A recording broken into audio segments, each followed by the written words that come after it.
today we are going to be making some homemade chocolate syrup.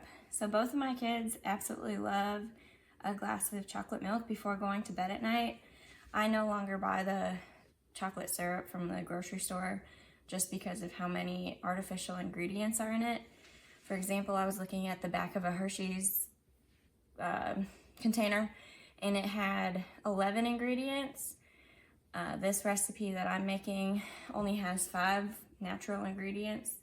On top of that, it's just ingredients you'll most likely have on hand. It only takes about 5 minutes to make, and it's about half the cost of the store-bought chocolate syrup. So to get started, you will need sugar, cocoa powder, salt, vanilla extract, and water. So that's all you're gonna need. And this recipe will yield about 1.5 pints of chocolate syrup.